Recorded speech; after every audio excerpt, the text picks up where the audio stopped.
Halo sahabat sejarah, berjumpa kembali dalam Mapel IPS SMA tema 1, Sejarah Indonesia, Manusia Ruang, dan Waktu. Pada ini kita akan membahas tentang diakronik dan sinkronik dalam sejarah. Mari kita simak buku Perubahan Sosial dalam Masyarakat Agraris Madura tahun 1850 sampai 1940. Kata Madura menunjukkan ruang yang membadat. Rentang waktu 1850 sampai 1940 menunjukkan memanjang dalam waktu.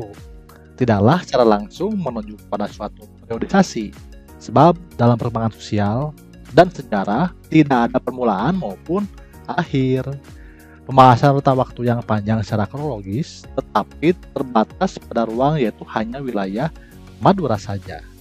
Kita akan bandingkan dengan buku Perubahan Sosial di Yogyakarta. Perubahan akibat pergantian kekuasaan dari pemerintah Hindia Belanda, kemudian kekuasaan Jepang, dan akhirnya Republik Indonesia. Kata Yogyakarta merujuk pada ruang yang sinkronis, meluas dalam ruang tetapi terbatas dalam waktu. Berdasarkan dua perbandingan tersebut, dapat dipahami bahwa ilmu sejarah itu diakronis, yang menjelaskan berbagai peristiwa masa lalu dalam rentang waktu yang panjang. Kronologis dalam bahasa Inggris berasal dari bahasa Yunani, yaitu kronos, yang berarti waktu. Ilmu sejarah diakronis disampaikan secara berurutan dari waktu yang paling awal hingga yang paling akhir. Berikut contoh kronologi peristiwa proklamasi kemerdekaan Republik Indonesia. Diawali dengan jatuhnya bom atom di kota Hiroshima, Jepang, oleh Amerika Serikat 6 Agustus 1945. Kemudian Jepang menyerah kepada sekutu 15 Agustus, dan peristiwa dengan Tengklok 16 Agustus, hingga akhirnya tanggal 17 Agustus pembacaan naskah proklamasi kemerdekaan Republik Indonesia oleh Insinyur Soekarno. Ini contoh kronologi secara lengkapnya dari tanggal 6 sampai pembacaan naskah proklamasi. Berpikir diakronik adalah cara berpikir kronologis di dalam menganalisis sesuatu. Peristiwa sejarah diuraikan dengan prinsip memanjang dalam waktu, namun menyempit dalam ruang. Contoh dalam pelaksanaan tanam paksa memanjang pada tahun 1930 sampai 1970. Tetapi pembahasan latar belakang, jalannya peristiwa, dan akhir peristiwa tidak terlalu mendalam. Ini salah satu ilustrasi kegiatan tanam paksa di Indonesia. Periodisasi adalah pembabakan waktu dalam sejarah dengan cara menghubungkan berbagai peristiwa sesuai dengan masanya dalam satu periode. Tujuan dari periodisasi adalah untuk memudahkan memahami suatu peristiwa bersejarah dalam rentang waktu dan klasifikasi tertentu.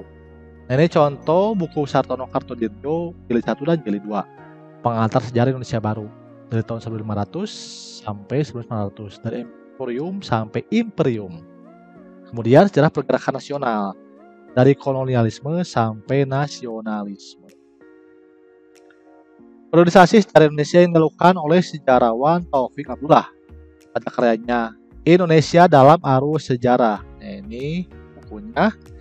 Jilid 1 Prasejarah, 2 Kerajaan Hindu-Buddha, 3 Kedatangan dan Peradaban Islam, 4 Kolonialisme dan Perlawanan, 5 Masa Pergerakan Kebangsaan, 6 Perang dan Revolusi, 7 Pasca Revolusi, dan terakhir 8 Orde Baru dan Reformasi. Selanjutnya berpikir sinkronik, yaitu cara berpikir ilmu-ilmu sosial melebar dalam ruang, serta mementingkan struktur dalam satu peristiwa.